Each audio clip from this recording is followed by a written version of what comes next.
Welcome to the Craftswoman channel.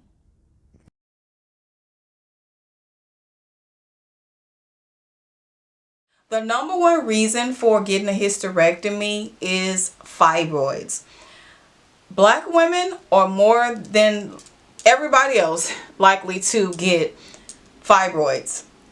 And if you look it up, they'll say there's no cause to fibroids, there's no cure.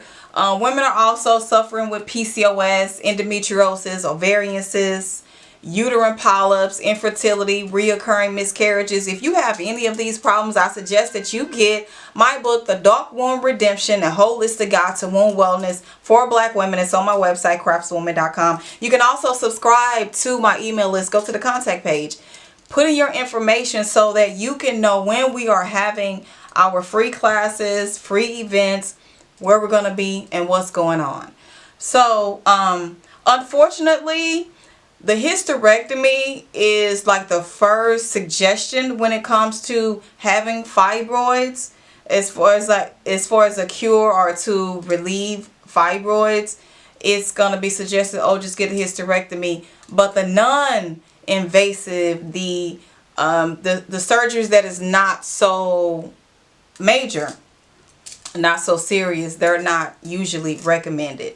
But if you do get myomectomies, uterine fibroid embolizations, all those different things on, in your body to get rid of the fibroids, they usually just come back.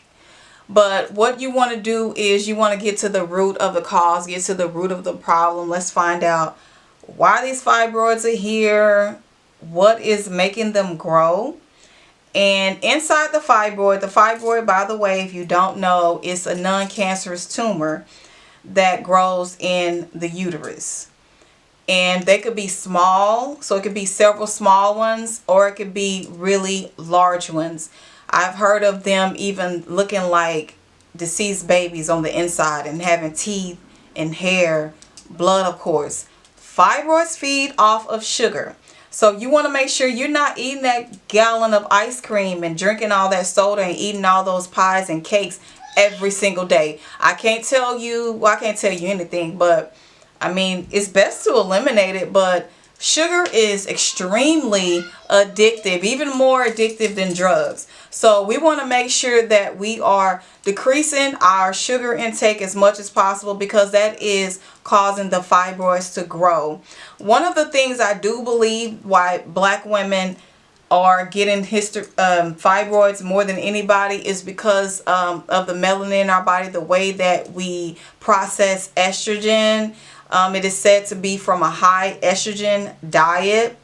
So we know that estrogen is like it's in they put steroids and different things in the animals that are eating to help them grow faster.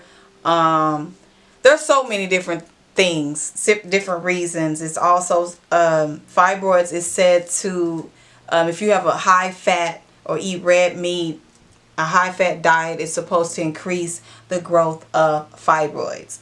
But whatever way that you look at it or choose to avoid getting a hysterectomy, you have to make a lifestyle change. And it's not just taking a herb.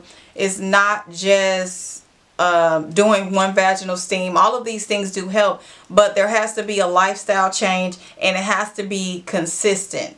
Because when we stop doing those things that help us, they just come right back and they grow right back. So cutting out the problem sometimes may not be the answer. You have to get to the root of it, because when you get the hysterectomy, then you could have this list of side effects that come. And there's even more than what I have just shared with you. So cutting out the problem is sometimes may not solve it. Like I said before, you want to get to the root of the problem and try to live a healthy lifestyle and, get your womb healthy. One of the reasons I think that Black women may also experience fibroids and just womb problems in general is from getting the chemicals on our hair so early. You remember we used to, when people who were born in the 70s and 80s, maybe your mom put a curl on your hair. You got a curl or a perm. You know, before that, in the 60s and 70s, they were getting the hot comb to straighten their hair. And then, you know, now we have the artificial hair added for braids. Though the braid hair has chemicals in it. So we got the relaxers, we got the weave, the fake hair, all of that stuff has toxic chemicals in it. So we got to look at that. The estrogen intake, not exercising, not eating right, not resting well. You know, rest is extremely important to help your body to heal itself naturally. Our bodies detox naturally when we're not eating, before we break fast, before we eat breakfast, when we're fasting, when we're not eating, our body is regenerating and healing itself. And when you're not sleeping at night, sleeping when it's dark outside, that can also cause imbalances. Now, so let's talk about the uterus. So there are women who are saying, you know, I'm bleeding every week. I'm tired of, well, bleeding for weeks, months. I'm wearing a pamper. I'm tired of going through these cramps every single month. I just want to cut it out. I just want to get rid of it. You know, your uterus is not just for having children. Your uterus also helps to balance your hormones. Your uterus is also there to keep other organs in place. So when we take them out, we can create different disruptions and imbalances in our bodies. So of course, your body, your choice. You make the decision of if you want to get a hysterectomy, but let's also consider the side effects. Please share this video with your auntie, your sister, your mother, grandmother, co-worker, daughter, niece, anybody who you know who may be considering getting a hysterectomy. Also get my book, like, share, subscribe, and comment. Stay in touch with me, The Craftswoman, so that you can know what I have coming up. I have courses available.